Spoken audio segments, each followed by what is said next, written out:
deciros que también se va a poner en directo en YouTube, por si tenéis por si no queréis alguno de vosotros, pues ahora es el momento de decirlo, ¿de acuerdo? Y bueno, Carlos, pasarte la palabra. Adelante, por favor.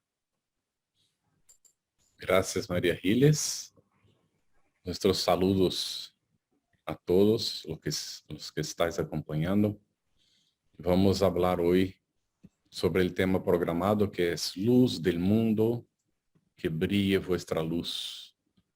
Y la lección inicial es una de las que Emmanuel hace el comentario de algunos versículos, ¿no?, de la Biblia. Y Emmanuel va a comentar a respeito desta questão da luz, também em Fuente Viva, el capítulo 105, sois la luz, e el capítulo 166 é sigámoslo. Em Cosecha de Luz, el capítulo 60, ilumina donde estés. Em Caminho, Verdade e Vida, la lección 76, edificaciones. En el libro de la esperanza, capítulo 13, en la hora de la tristeza. Y esta que Luis ha leído, que es Viña de Luz, la 146, ¿quién sigue? Es muy interesante como Emmanuel examina a veces el mismo tramo con diferentes interpretaciones y que nos auxilian a entender esta oportunidade de compreender a enseñança de Jesus de acordo com nossas possibilidades. Para que podamos entender a proposta, vamos buscar compreender o significado primeiro da palavra luz. A luz, ela tem certas propriedades e ela tem uma característica identificada por la ciência, que é uma espécie de dualidade. A vezes se comporta como uma onda, uma ola, e a vezes como uma partícula. Em siglo VI a.C., Pitágoras, ele afirmou que a luz tinha uma natureza corpuscular, porque era formada de partículas. Pero en el siglo VII antes de Cristo, Aristóteles dijo diferente. Dijo que la luz tenía una naturaleza ondulatoria, porque se comportaba como si fueran unas olas. Y esto provocó intensas discusiones a lo largo de la historia. Imagínense que empezó en el siglo VI antes de Cristo, la discusión. E hasta quando chegou em Einstein, que Einstein, então, pudo chegar à conclusão de que a luz tem esta dualidade. E ora se comporta como olas, ora como partícula. Ela tem as duas possibilidades. É uma espécie de radiação eletromagnética. E a propagação da luz se puede dar por la materia e incluso por el vácuo. La luz puede ser refletida y puede ser refratada. Bueno, cuando encuentra, por ejemplo, un espejo, hay un reflejo, ¿no? O una superficie cualquiera en donde pueda espejarse. Pero si ella encuentra, por ejemplo, un vidrio, es transparente, lo atraviesa y ahí se refrata. Puede aparecer incluso en distintos colores del otro lado. Bueno, vemos que son muchas las posibilidades, ¿no? Pero la luz tiene una función que todos conocemos, es iluminar. Juan, en el versículo 1, capítulo 1, versículo 5, pone, resplandecem las tinieblas, la luz resplandece en las tinieblas. E é muito interessante, não? Esta capacidade que tem. Nós decimos que la oscuridad no tiene una definición propia. Es la ausencia de la luz. ¿Está bien? Entonces, permite identificar el camino. La luz nos permite identificar por dónde seguir. Ahora, si ella es abundante, es muy fuerte, ofusca. Por esto hay que tener parsimonia con la luz. Si estamos en un ambiente oscuro por mucho tiempo, tenemos que ir acostumbrándonos despacito con la luz. Esto todo tiene significados espirituales también que vamos a alcanzar, ¿eh? Bueno, mismo cuando ahí encuentra un obstáculo, genera la sombra que abriga. ¿Está bien? Bueno, la luz aún tiene más una propiedad interesante. Penetra el charco y no se contamina cuando penetra el charco. ¿Qué es lo que hace ahí? Ella va a embelezar el charco. Es muy interesante, ¿eh? La luz ilumina incluso el charco, pero también promueve la vida. Otra propiedad. La semilla que es tocada por la luz germina, nace, brota. Entonces, el charco, por ejemplo, la luz penetra el charco, va en donde está la semilla y la semilla despierta, va a nacer la planta, la flor, que va a poner belleza en el charco, incluso perfume. Esto es por cuenta de la luz. La semilla se queda ahí dormida por mucho tiempo hasta que la luz se presente. Y la luz promueve la vida. El ser en contacto con ella se renueva. Y la luz también atrae. Un momento.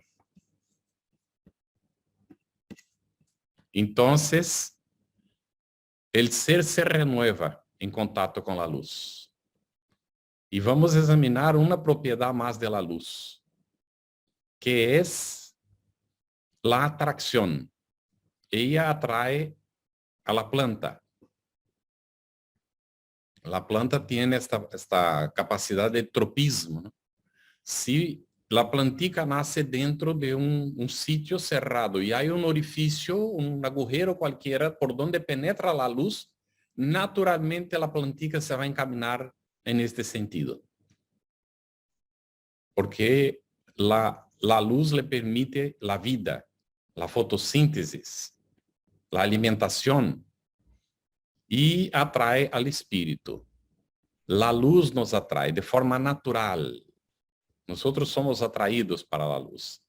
Tanto es así que muchas veces nosotros perdemos tiempo porque somos atraídos por las lucecitas,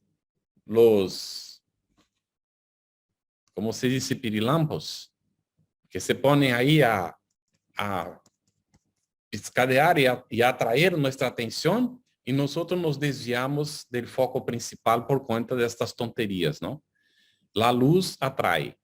La mariposa incluso va y muere, porque a la luz le atrae de tal forma que se golpea en contra de la luz caliente, termina por morirse.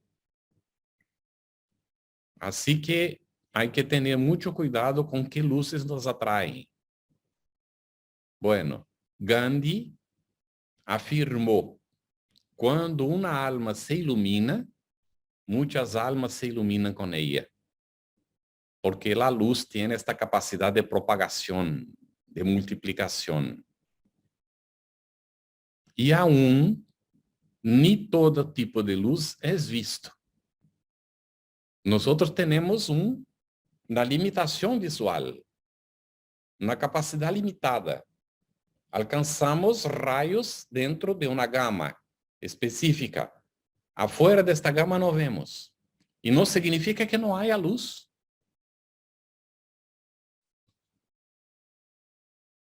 Porque otros seres son capaces de ver.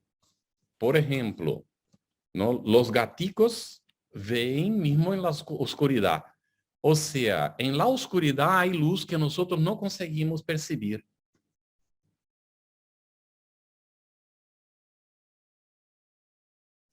Bueno, vamos a entrar ahora entonces en el examen, más particularmente de Jesús. Cuando él afirma, está registrado por Juan en el capítulo 8, versículo 12, y vuelve Juan a comentar en el capítulo 9, versículo 5. Soy la luz del mundo. Quien me sigue no anda, no camina en tinieblas, pero tendrá la luz de la vida. Estoy haciendo traducción libre del portugués directamente, ¿no? Entonces encontrarán esto con otras palabras naturalmente, dependiendo de la traducción. Entonces, lo primero que vamos a ver cuando Jesús dice, soy la luz del mundo. Y hay unas afirmativas que Jesús hizo y que si nosotros no comprendemos, no examinamos, no sacamos el espíritu de la letra, podríamos pensar, pero este es un convencido, ¿no? ¿Cómo es que alguien va a decir de sí mismo? Era lo que los doctores de la ley, los ancianos, ¿no? Los fariseos, ellos se ponían muy bravos, ¿no? Porque Jesús afirmaba ciertas cosas que ellos decían, pero ese se está, ¿no? Da testimonio de sí mismo. Y Jesús aún decía, pero quien me envió fue mi Padre. Entonces yo no doy testimonio de mí mismo solo. Mi Padre da testimonio de mí. Ahí que ellos se ponían con más rabia todavía, ¿no? ¿Quién era ese que tenía autoridad para decir que el Padre, ¿no? El Creador le daba testimonio de él? Pero Jesús, y ahí, ¿por qué podemos afirmar y concordar que Él es la luz del mundo? Ya en los tiempos de Allan Kardec, los espíritus han revelado que Jesús es el gobernador del planeta. Bueno, pero si nosotros vamos a Juan en el comienzo, luego al inicio del Evangelio de Juan, él va a decir, en el principio era el verbo. El verbo estaba con Dios. Y el verbo era Dios. Y el verbo se hizo carne y habitó entre los hombres. Estoy resumiendo con mis palabras. Entonces, Emmanuel va a afirmar que Jesús se hizo el canal cósmico de formación de la tierra. ¿Por qué Él es la luz del mundo? Porque Él y el Padre son uno. No porque son la misma persona, ¿eh? No confundamos las cosas. Él dijo, yo no vine de mí mismo, pero yo he venido para dar testimonio de aquel que me ha enviado. Él vivía conforme la ley divina. No tenía la ley divina como nosotros la tenemos para un ser despertada, desarrollada, entendida y aplicada por nosotros. Él ya vivía conforme la ley divina. Así que es lo que nosotros vemos. De hecho, Jesús es la luz del mundo. Bien. Pero después, él va a afirmar en otro momento, registrado por Mateo en el capítulo 5, versículos 14 a 16, que es lo que es comentado normalmente por Emmanuel, además de este de Juan. Sois la luz del mundo. Bueno, ¿a quién le estaba diciendo esto? ¿A quién estaba diciendo él? ¿Para quién estaba diciendo esto? A los discípulos, ¿no? Muy bien. Vamos a ver entonces. ¿Los discípulos eran perfectos? Nosotros sabemos que no. Pero ¿por qué Jesús dijo que ellos eran la luz del mundo? Vamos a ver cómo él pone. Vosotros sois la luz del mundo. No se puede esconder una ciudad edificada sobre un cerro.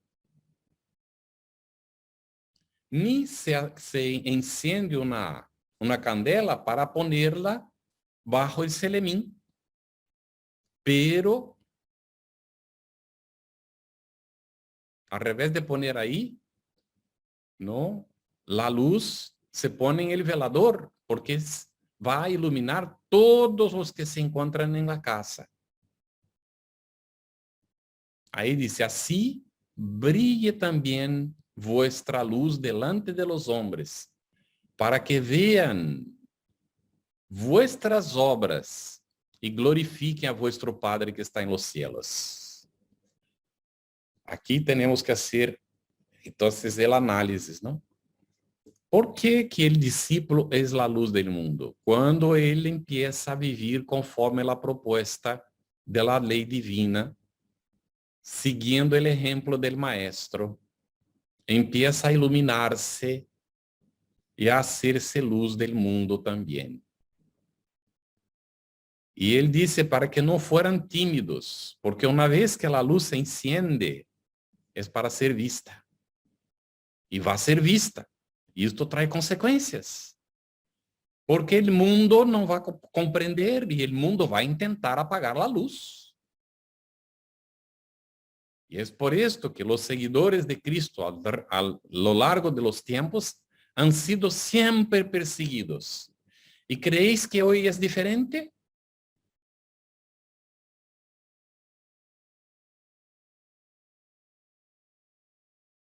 Divaldo Franco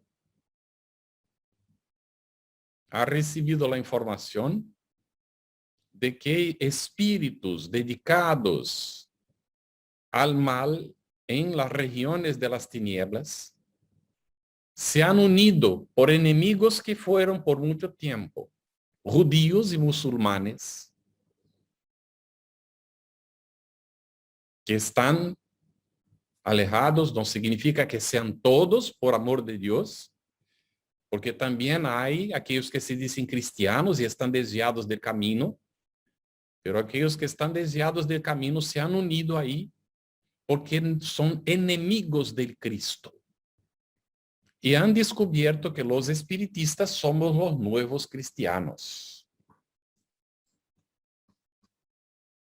Y entonces han decidido combater al espiritismo. Así que las incomprensiones, a veces persecuciones, no ocurren en el campo material simplemente, pero principalmente vienen desde el mundo espiritual. Así que hay desafíos. Y Jesús alertó a los discípulos de que esto iba a pasar, porque el mundo no comprendería, no tempranamente, podría comprender bastante más tarde. Y es lo que se va dando despacito, despacito, porque vamos progresando.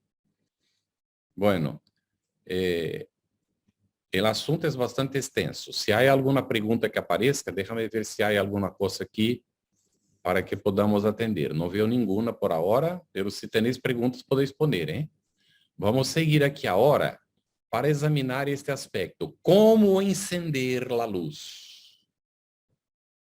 Si Jesús ha dicho entonces para los discípulos, sois la luz del mundo, yo pregunto, ¿queremos ser discípulos de Cristo? ¿Queremos? O sea, ¿queremos ser discípulos de Jesús para alcanzar la condición crística? Es un desafío, ¿no? Él nos invita. Él no invitó solamente a los 12. Él invitó a mucha gente, incluso las mujeres no contaban. ¿Cuántas mujeres le seguían en aquel entonces? Hay registro de unas 38 o 39 en el Evangelio que le seguían. Mujeres, que en aquel entonces no se contaba. Un absurdo histórico. Pero eran muchos. Él invitó a muchos y sigue hasta hoy invitando. ¿Cómo encender la luz? ¿Cómo ser verdadeiro discípulo de Jesús? El primer punto es el autoconocimiento.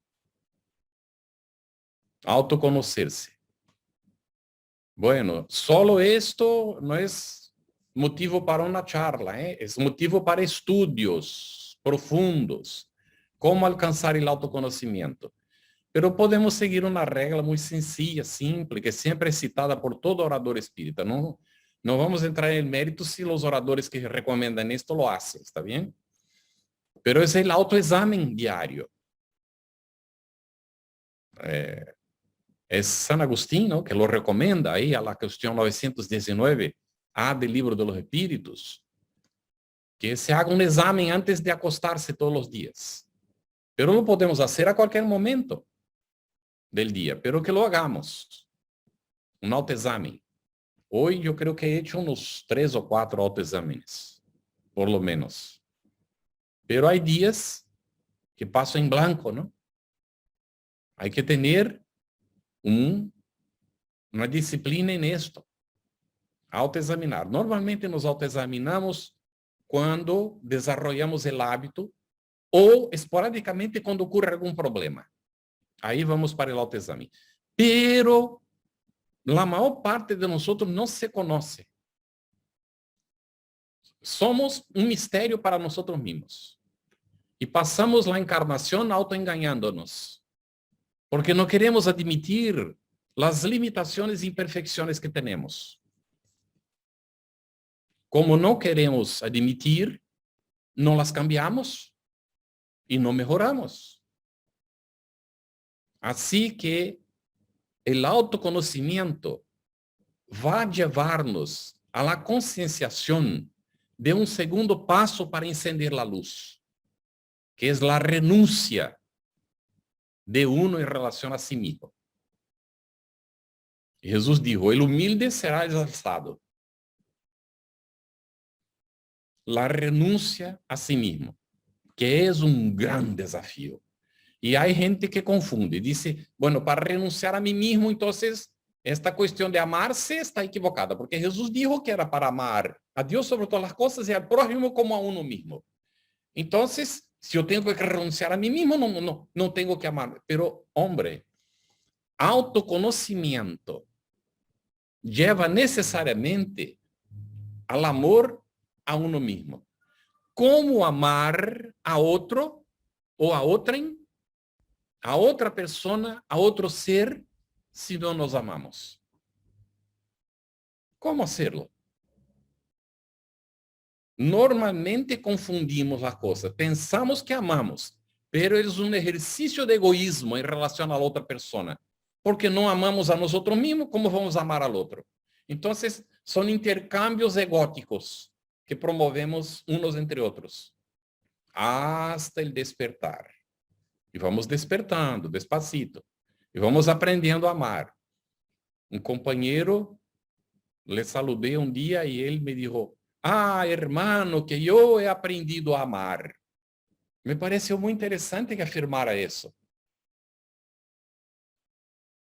O sea, él quiso, no tenía amor hacia mí, pero decidió que lo tendría y aprendió a amarme. Me pareció muy interesante, me dio una lección interesante, que yo puedo aprender a amar a las personas. Bien, pero no hay cómo hacerlo sin amar a sí mismo.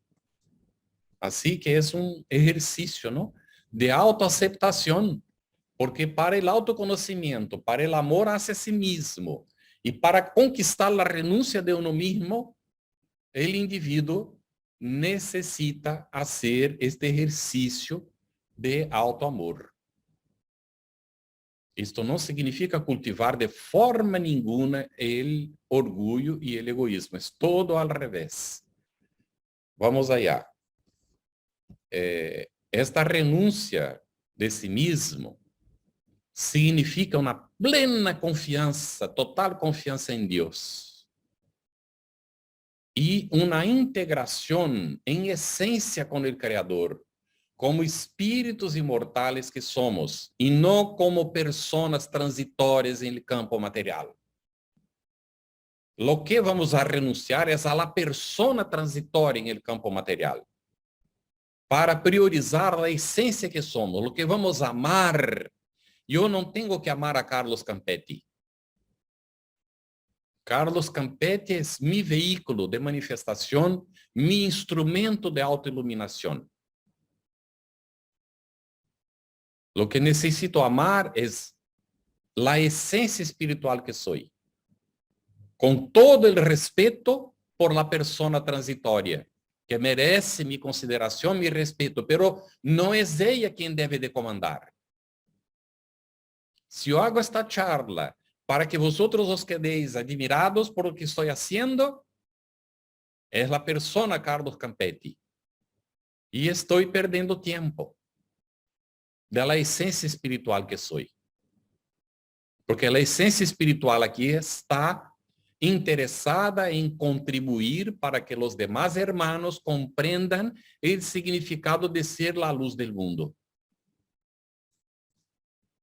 Así que aquel que hace el trabajo del autoconocimiento, que busca el autoamor, que renuncia a sí mismo, se entrega al trabajo en favor del semejante. Es una consecuencia natural.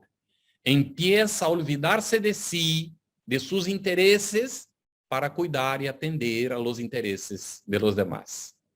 En Camino, Verdad y Vida, la lección 76, nosotros encontramos: a fin de que el operario de Jesús funcione como expresión de claridad en la vida, es indispensable que se eleve al cerro de la ejemplificación, al monte de la ejemplificación, aunque las dificultades de la subida sean angustiosas, presentándose a todos en la categoría de la construcción cristiana que debemos de realizar.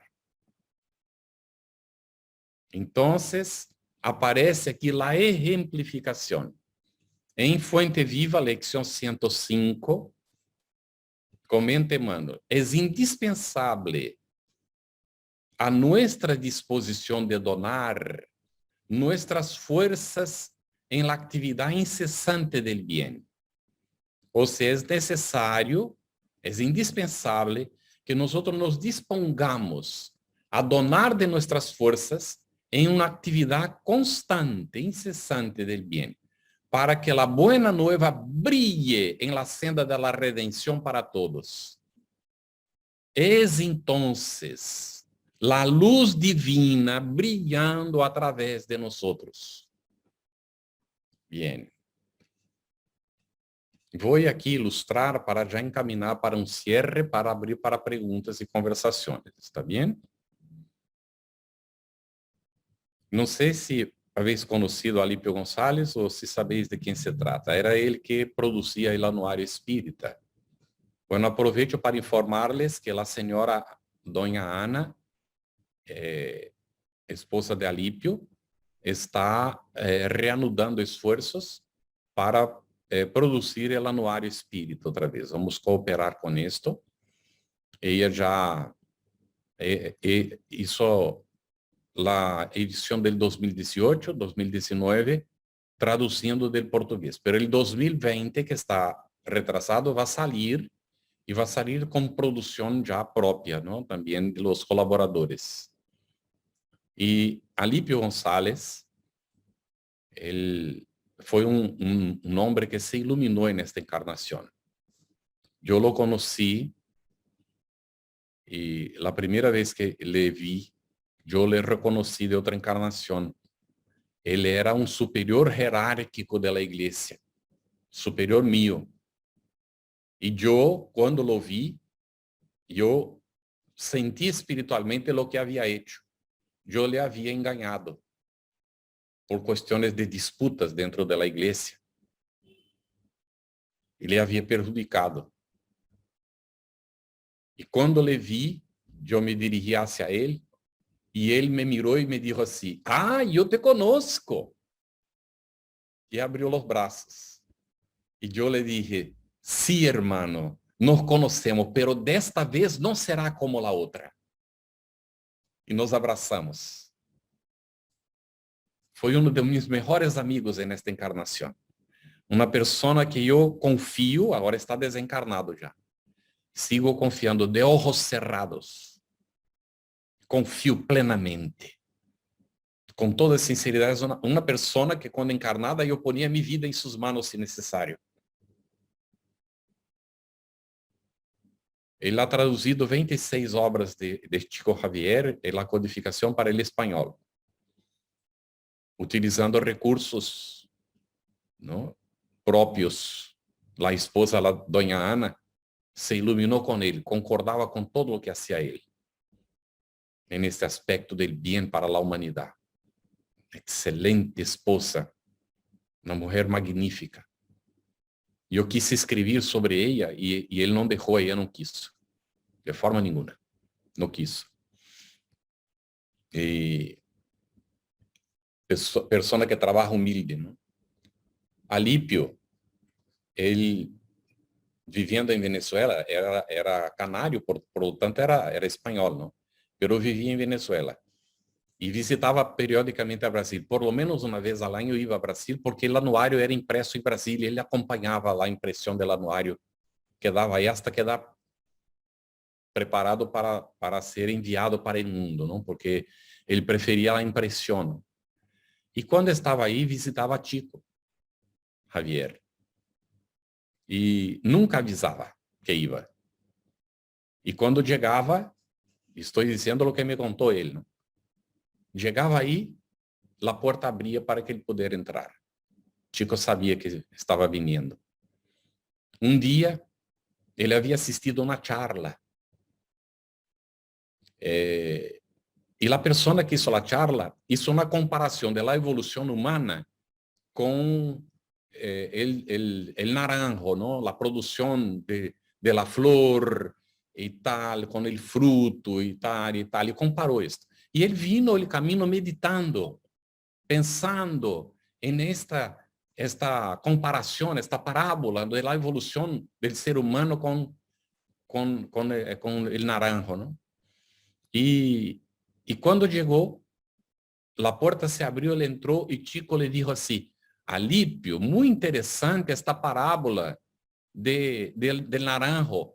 E Alípio disse: pero Chico, eu não he dicho nada.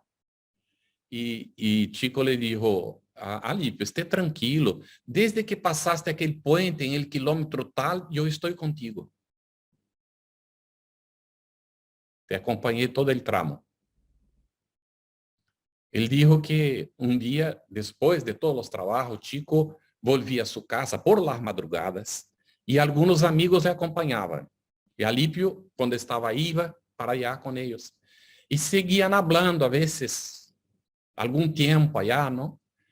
E um destes dias estava uma rueda de pessoas, umas quantas pessoas aí falando, e perceberam que Chico, de quando em quando, fazia assim, não? E aí alguém lhe perguntou: Chico, ¿estás bem? Ele disse: não estou bem, sigan falando, está todo bem, não? E um momento depois, Chico de novo não se encorria, e a pessoa: Chico, te passa algo, e ele agarrou assim, e ele, como se chama este que se pone? Não é um sobretudo, é o traje, não? A parte de arriba do traje se abriu e o pecho de Chico estava todo iluminado.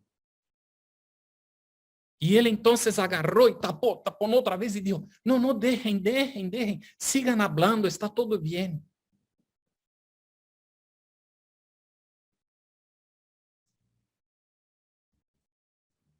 ¿Habéis leído Volví? ¿Os acordáis de hermano Jacobo? Hermano Jacobo foi Frederico Figner. Era um judío que emigrou para a América, entrou por Estados Unidos, conheceu a Thomas Alva Edison. ¿Por que vino para a América? Porque a família era muito pobre. En aquele entonces tinha que pagar um dote para o novio, para casar-se com a muchacha. E a família era muito pobre, a hermana não tinha como, os padres não tinham como tener condiciones de dar algo, ¿no? Para quien se casara con la hermana no se podría casar. Y él salió entonces para juntar dinero para enviar a los padres, para que pudieran vivir mejor y para que la hermana pudiera tener condiciones entonces de encontrar un novio. Entró por América, Estados Unidos, conoció a Thomas Alva Edison. Hizo amistad. Thomas Alva Edison ya sabéis, ¿no? Y cuando entró, llegó por Amazonas, ahí entró por Belém en Brasil. E iba a las plazas públicas y traía un cilindro, un aparatico que grababa la voz de las personas. Y para la persona escuchar, le daban algún dinerico. Cuando llegó al sur de Brasil, él tenía dinero para montar la primera casa para vender las invenciones de Thomas Alva Edison en Río de Janeiro. ¿Está bien? Él hizo el primer sello, la primera producción de discos de música en Brasil, la Odeon. Fue él que lo hizo. Muy conocido, creó la Casa de los Artistas para los artistas pobres, que hasta hoy existe en Río de Janeiro. Él subía a los cerros llevando medicación y alimento. Y cuando llegó al mundo espiritual, después de desencarnar, ser recibido por Bezerra de Menezes, se dio cuenta que no tenía luz propia.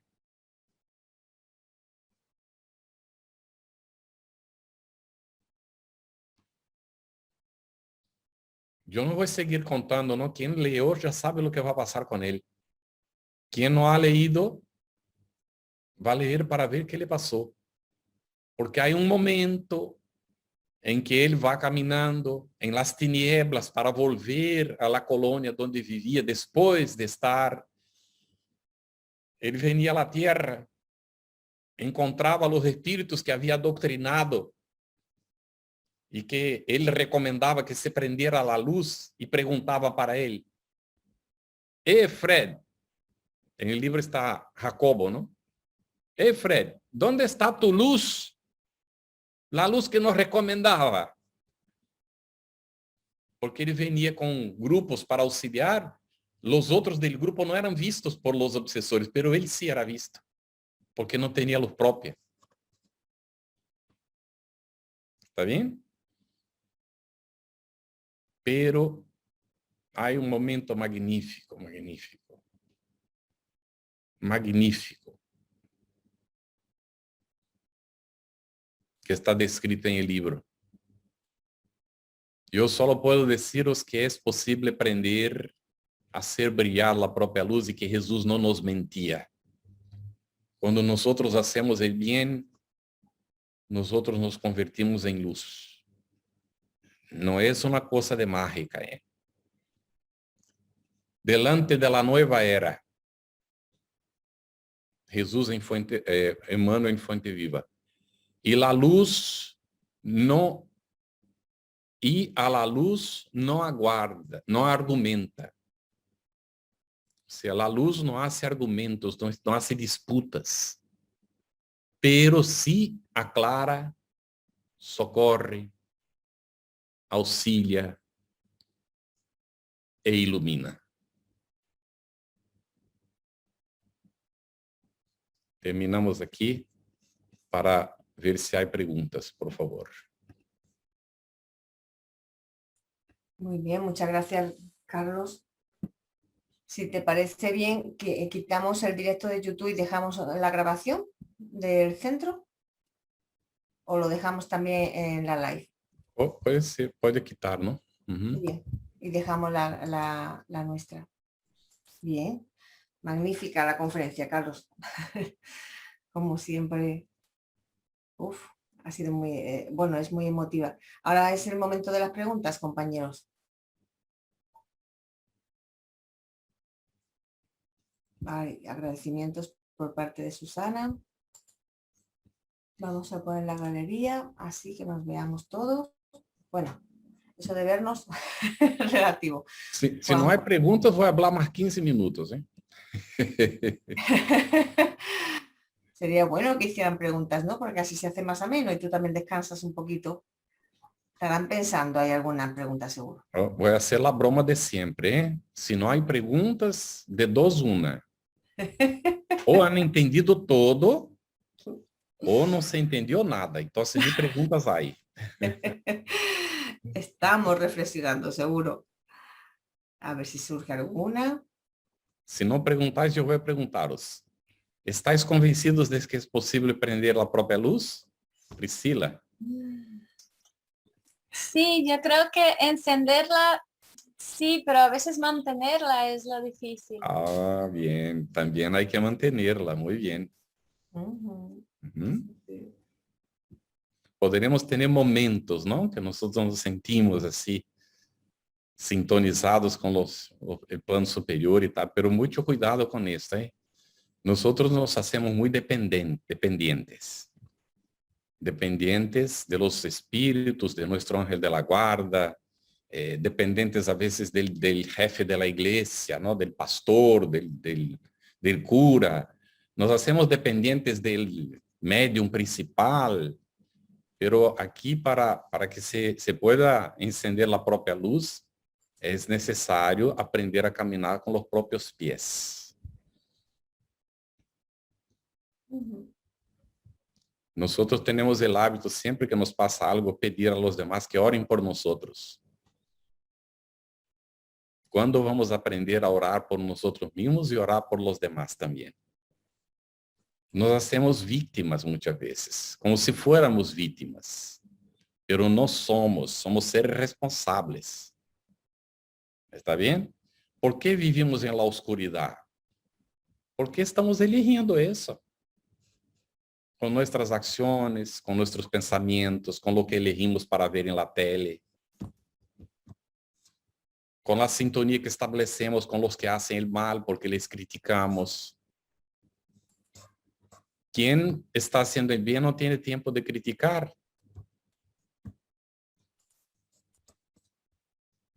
A ver, parece que Yolanda tiene una pregunta ahí. Sí, María. sí, voy. Dice Yolanda, pero cuando pedimos a los demás que oren por nosotros es porque nos falta fe, dice Yolanda. Sí, puede ser porque nos falta fe, pero aquí fe tiene un sentido muy amplio.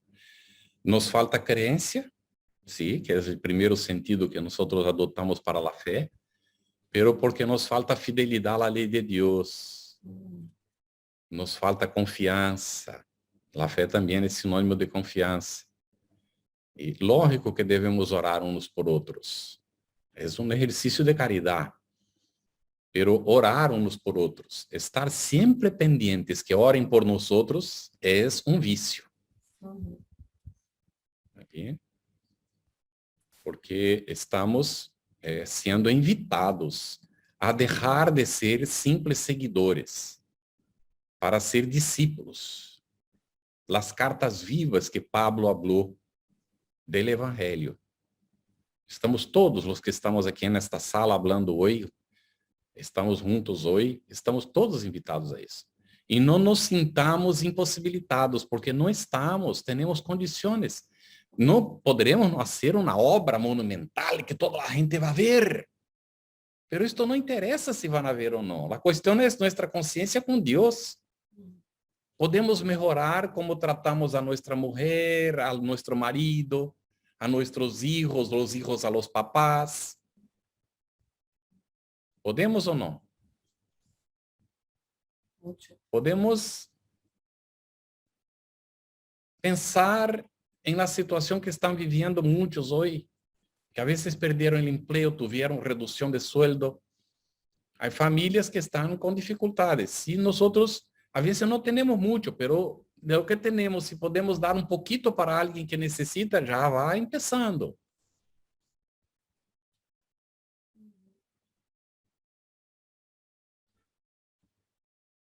¿Cómo es que la luz se va a prender?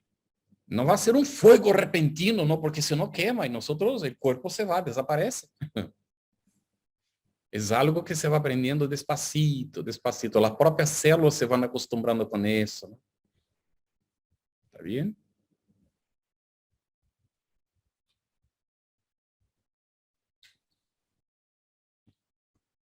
No surge ningún comentario, ninguna pregunta. Rodrigo ha levantado la mano. Sí, Rodrigo, adelante, por favor. Hola. La falta de micro.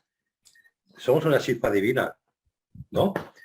Somos Sí. parte del Padre, con lo cual está en nosotros el poder alimentar esa luz, esa chispa que todos tenemos. Nacemos, venimos al mundo con ella. Y está en nosotros, nuestros actos, el poder agrandar esa luz. Y evidentemente tenemos ejemplos como bien has dicho, Carlos, nuestro Maestro Jesús es la luz del universo. Qué mayor luz, qué mayor faro, ¿no? Que estar bajo esa luz, ¿no? Esa protectora.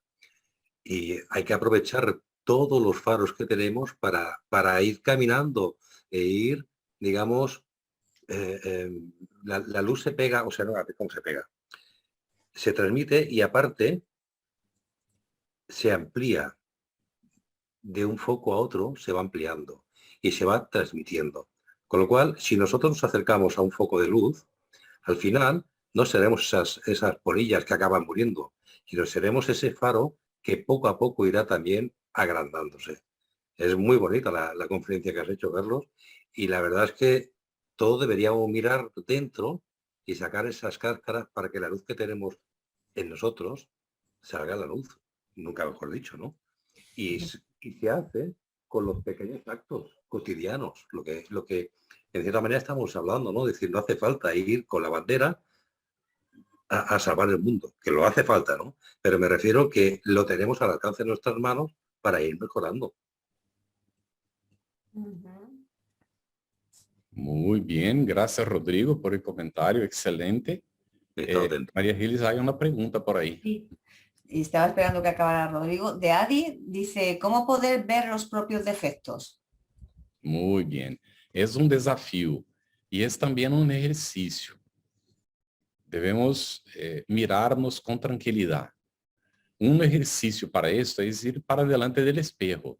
Cierren la puerta o avisen a la familia, porque si no van a pensar que nos estamos poniendo un poquito loquitos, ¿no?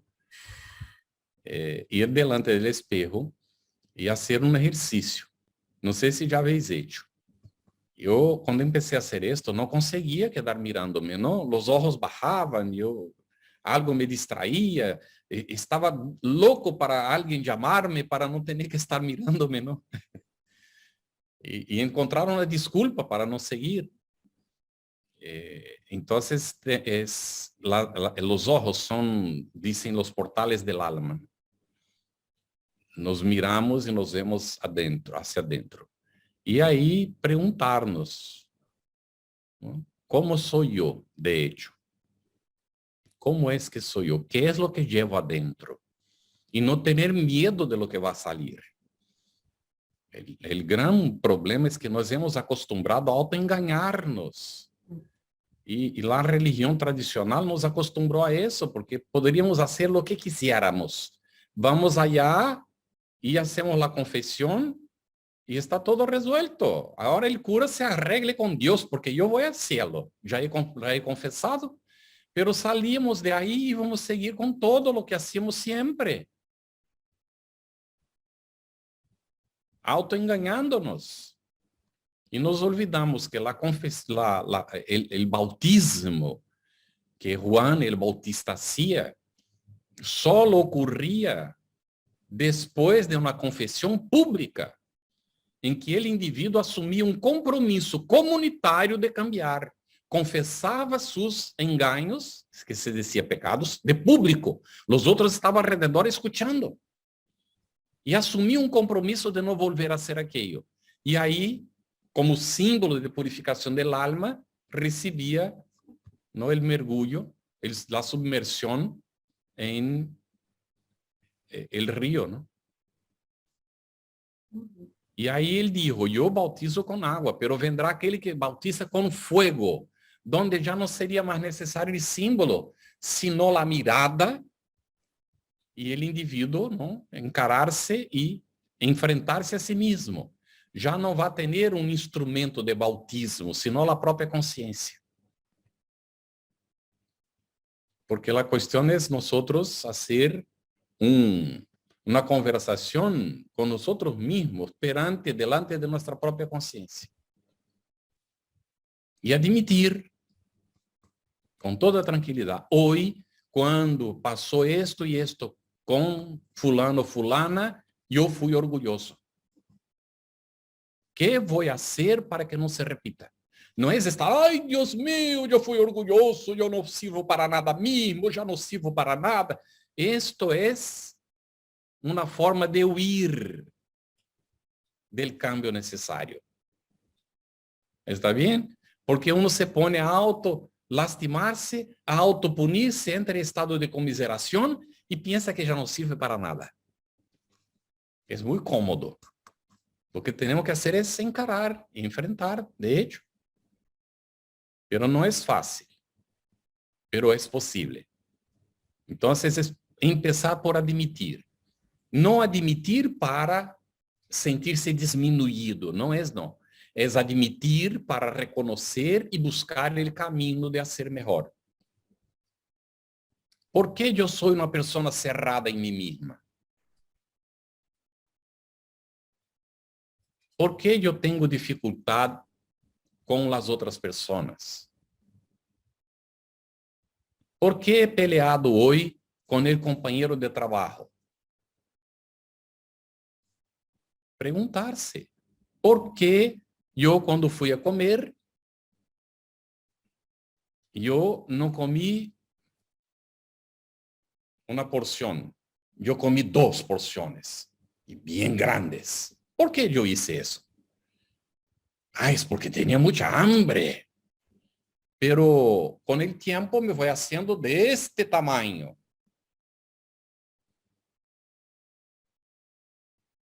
¿Quién estoy engañando yo?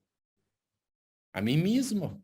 Porque las células no necesitan de aquello, mi cuerpo no necesita, pero yo, para compensar cualquier cosa psicológica que no fue resuelta, estoy saliendo por ahí.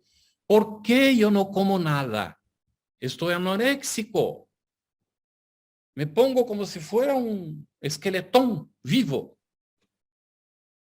Porque necesito hacer un autoexamen. Me estoy autopuniendo por alguna cosa. Porque el cuerpo necesita alimentarse. Entonces los extremos, y esto vale para todo. Porque el individuo es un desequilibrado de sexo. No puede ver a una mujer o a un hombre. Porque ya se queda todo. ¿Por qué? Ir delante del espejo y preguntarse, ¿por qué yo tengo estos impulsos? ¿Por qué yo pienso que lo que hago nadie está sabiendo? Cuando Jesús dijo que no habría nada oculto que no viniera a ser conocido. Si yo sé que los espíritus están a mi alrededor. Preguntarse y buscar caminos. Y reconocer las limitaciones y las imperfecciones. Y hacer el esfuerzo de ir desarrollando los potenciales y vencer las imperfecciones. Cuesta trabajo, esfuerzo, pero es posible. Está bien, Adi, espero que auxilie. ¿Cómo poder ver los propios defectos? ¿Hay alguna otra? No, hay comentarios de Leonardo. El ejemplo de que existe luz en la oscuridad, aunque no podamos percibirla, es muy bello. Y de Edith, el libre albedrío y nuestra voluntad son determinantes para elegir siempre buscar la luz en cada una de nuestras experiencias en este mundo de pruebas y expiación, camino a regeneración. Muy bien, Edith. Y Adi dice que sí, que muy bien, gracias. Y Yolanda Mancera, que la responsabilidad ante la culpa. Sí, yo diría exactamente, ¿no? Antes la responsabilidad que la culpa.